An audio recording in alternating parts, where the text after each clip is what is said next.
the release of chapter 24 of Kagurabachi, we got an extremely vital hint about the Shinichi and why it's being kept away from not only the Kamunabi, but the original wielder themselves. Not to mention, my theory about the older brother's behavior was extremely spot on. And I just can't slide past the fact that Chihiro was ready to call them on their bluff. And by them, I mean the toe. We will be getting into all of that good stuff, but as y'all know, I'm DomoSenpai, the Gachiakuta enthusiast and the Kagurabachi enthusiast. And if you are new to the channel and have yet to subscribe, make sure you do yourselves a favor and hit that subscribe button. Help your boy on this quest to 100K by the end of the year. So far, I've been enjoying my little corner on the YouTube platform, but I feel like we need and deserve to expand our audience and reach. So to do that, tell a friend of a friend of a friend about the channel, and let's get into the video. I go into these videos assuming everyone has read the chapters I cover, so I'm not about to just read you the entire chapter. So let's just go over the key details I deem to be important, starting off with the fact that Chihiro is not backing down from the challenge. We assumed that this would happen from the previous chapter. The fact that Chihiro was gonna 1v3 them, assuming Shiba was gonna be occupied with Kyora. And by the way, the Toad don't look too confident based on the look that they had on their faces, so I assume this fight isn't gonna be as lopsided as we think it will be. One of the most interesting pieces to this whole section is that Kyora's confidence is through the roof. But why though? Why is he so confident that they can go toe to toe with an enchanted blade? Have they done that before? Or is it because of the fact that they know Chihiro won't be able to actually fight them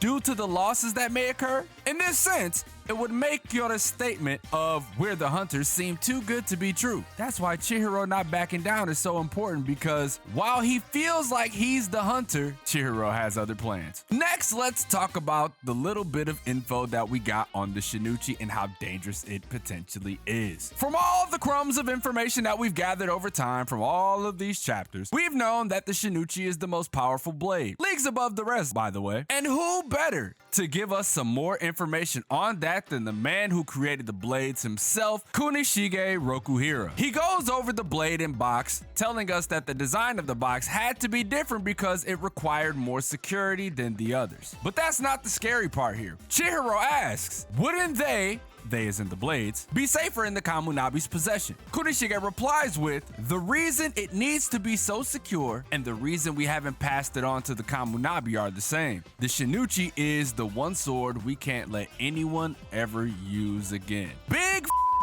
lore drop. I've always been skeptical of the Kamunabi, but this adds so much more context to the situation. This also gives a bit of credence to my mole theory as well. But let's get back on track here. What happened during the war that was so terrifying that they not only had to lock up the wielder, but also make sure that not only the wielder of the Shinichi, but the Kamunabi can't get their hands on it either? Very interesting, because Kunishige also said that he would tell us more about it later. So I'm very hyped to get more on not only the Shinichi, but the wielder themselves. Chihiro obviously knows because he's under the impression that we must take the Shinichi at all costs before the bidding begins. That, my friends, is a sign of dangerous things to come, because you guys know how anime and manga do it. Now, on to Hakuri and Soya. And you guessed it, Soya is a brocon who shows his love with violence. I told y'all, bro, the kindest are usually the most vile in manga, and Soya is nothing short of that. Even going to the lengths of killing a woman who he felt like tempted his brother and made him go crazy. He probably also killed his mother too, hence the "I lost my family" line from Hakuri. If you think that's a possibility, let me know in the comments below. So on the topic of beating on women, here comes Hinao to make sure he was alright, and you guessed it, Soya was ready to pounce on her. But with the quick actions of Hakuri and the arrival of a certain friend, it seems like Hinao is out of harm's way for the time being. While I'm glad that Shiba showed up to help out, what about Chihiro? No worries, we will touch on that after this. We find out that Shiba's teleportation magic is actually pretty buff. Knowing all we have to do is call him and he just magically appears like a genie out of a bottle. It's cool. Cool as hell. Not to mention, bro, if he handled Soya like this, it's no wonder the other Toe members were afraid to actually go toe to toe with one of the former Kamunabi's strongest. Now, back to Chihiro and him not being afraid of shit. He told Shiba like, it's all good, bro. Go ahead. I got this. While diving head first to fight 3 of the Toe, with Kyora watching from the window, as if that's not insanely villainous. While this may seem out of hand for Chihiro, I bring to you a great idea that could enhance this fight to the next level. And I know what you're thinking. Is Azami gonna show up and save the day? My answer to you is, well, probably. But let me present my cool ass idea real quick. Imagine we are in the middle of the battle. The situation doesn't seem to be in our favor, and Chihiro starts having the inner monologue that all heroes do. Damn, I don't think I can.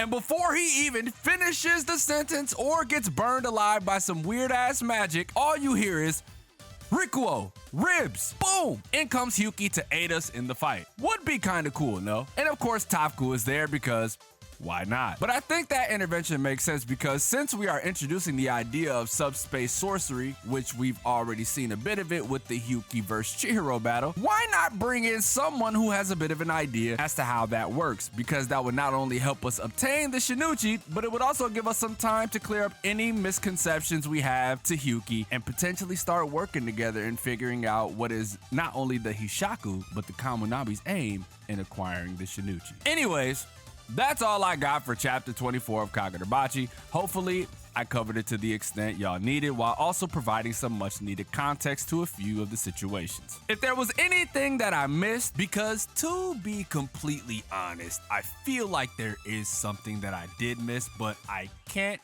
quite put my finger on it. I even went back and I perused some of the chapter and I'm like, did I really miss anything, bro? I'm not too sure. That you would have hoped I'd covered in the video. Make sure y'all let me know in the comment sections as well. Let YouTube know my videos and commentary doesn't suck by leaving a like and subscribing.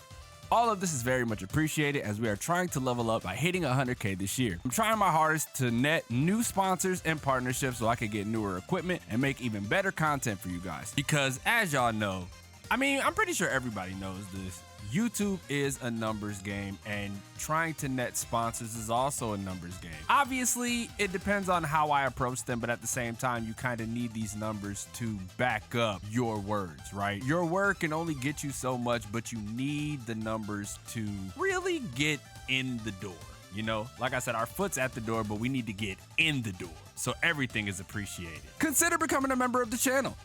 That helps not only pay the bills, but it also adds to the content investment fund, which, to be honest, we are running low on finances. And if y'all ever just want to come chill and hang out with your boy, I do stream on Twitch at twitch.tv/DomoSenpai TV. Been playing the living hell out of Final Fantasy VII Rebirth and would love for you guys to swing by and hang out. Anyways, let me get to editing this video. Y'all enjoy your morning, afternoon, or night, wherever you are watching this. And as always, it's your boy, DomoSenpai, and I will catch you guys in the next video.